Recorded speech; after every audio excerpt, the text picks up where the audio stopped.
How's it going, everyone? Dax here, and today we're going to be checking out kurzgesagt's newest video, Change Your Life One Tiny Step at a Time. Let's get straight into it. And away we go. If you are like most people, there is a gap between the person you are and the person you wish to be. True. There are little things you think you should do and big things you ought to achieve. From working out regularly, eating healthily, learning a language, working on your novel, reading more, or simply actually doing your hobby instead of browsing Reddit. True. It sometimes feels that to achieve your goals, you have to become a different person.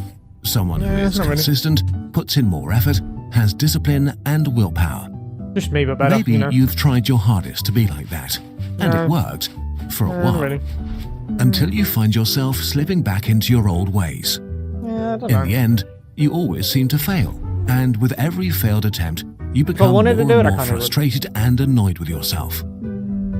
If you believe success and hustle internet, it's all your own fault. If you don't succeed, you just didn't want it enough and the failure is all you. But change is actually hard, and as with most things in life, understanding why makes things easier. Okay. I'm interested. Throw it at me. The jungle. Okay. Imagine your brain as a lush and dense jungle. Moving through it, say to make a decision to do something, is like moving through an actual jungle. It's hard and it costs energy. Your brain hates expending energy, so it came up with a trick. All your actions and behaviors leave paths in the jungle of your brain. As you start doing something, you trample down some plants and make rough, improvised trails through the undergrowth. The more often you do the thing, the more pronounced the trail becomes. Over time, it turns into a path that is easier to tread, so you take it more often, and it turns into a street. As you repeat doing the thing over and over for years, the street turns into a highway. Traversing it becomes effortless, familiar, and comfortable. The more pronounced your brain highways, the more you get used to their comfort. So we continue to use them, which means we tend to do what we've always done. This is why change is hard, especially as an adult when your jungle is crisscrossed by lots of established streets and highways. To understand how those highways are built, we need to distinguish between two things: routines and habits. The things you do, routines and habits. Okay. A routine is a sequence of actions that you carry out the same way every time because they've worked out well for you. For example, you get the same ingredients for your favorite dish and cook them in a certain order. True. When I get a takeaway, I always get the same order because I know that I like that. Now I don't really want to experiment with anything new because, like, what if it's bad and I've wasted money? Because you like the taste of the result. Or before going to bed, you set an alarm at 6:30 because this is when you want to get up.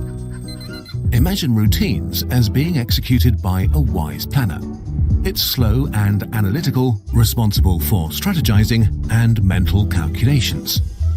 The planner is aware of the future and carefully considers what kinds of result you want. Based on that, it chooses actions to achieve specific outcomes, even if they are uncomfortable, like taking a shower after getting up.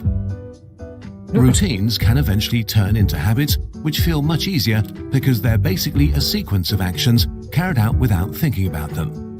You've done them so often before that your brain considers them rewarding and a great response to a situation. So a habit can feel like you're on autopilot. Yes. You don't have to convince yourself to do something that's a habit, you just do it. The important thing about habits is that they are set in motion by triggers, context cues that can be single things or entire situations that give your brain the signal to start the behavior or action. You already have a lot of triggers in your life, like when you see your phone. You almost always unlock the screen. Or you reach for the seatbelt when you sit in a car.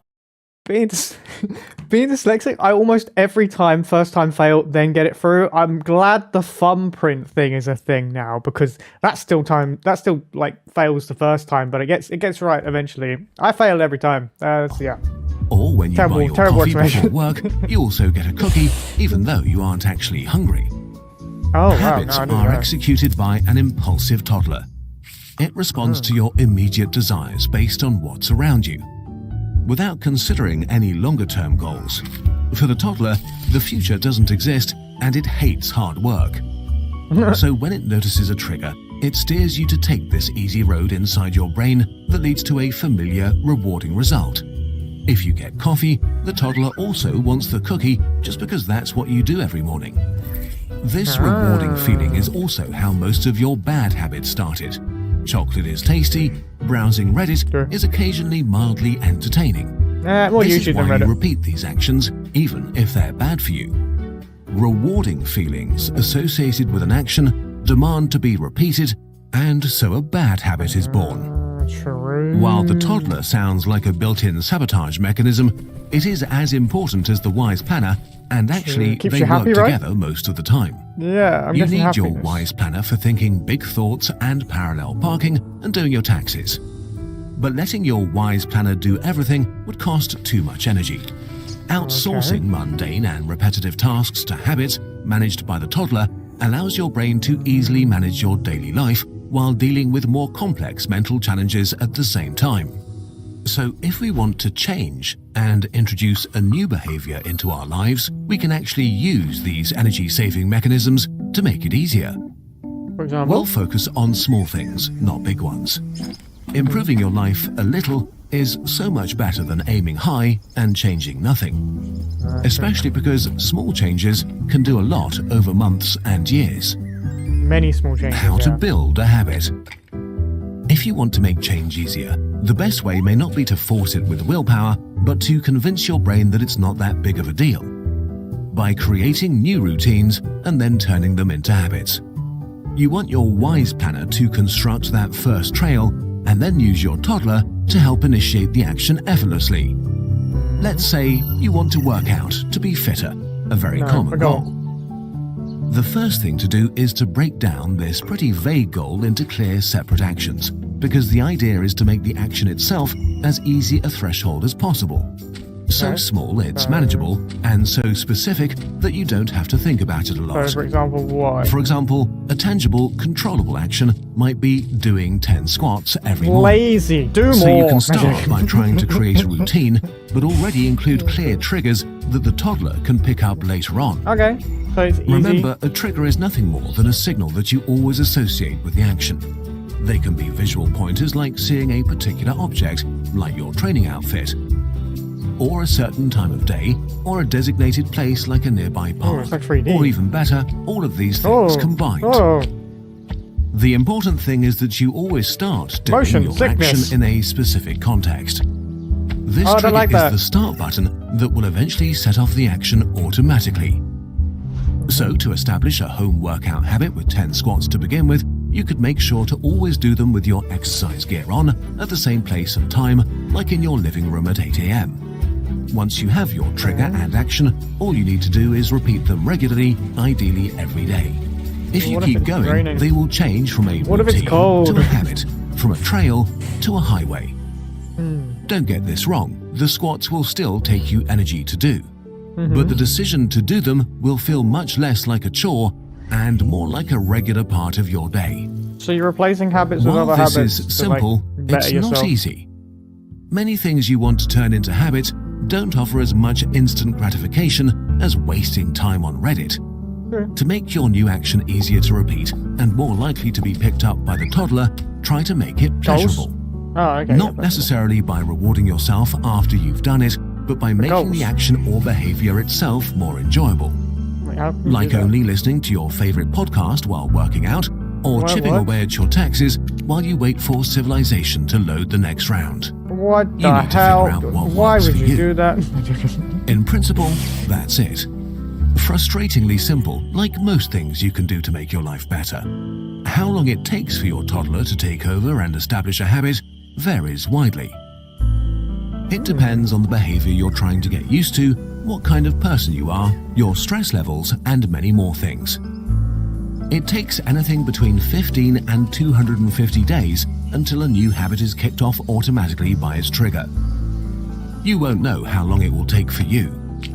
Starting is the easy part, especially in the first week or two. Is it? Continuing to do it every day is the hard part. But it does get easier as you keep going. I always thought the opposite. I thought starting's the easy part because you do it like... Oh, no, wait. That's what you just said. No, starting's the hard part because...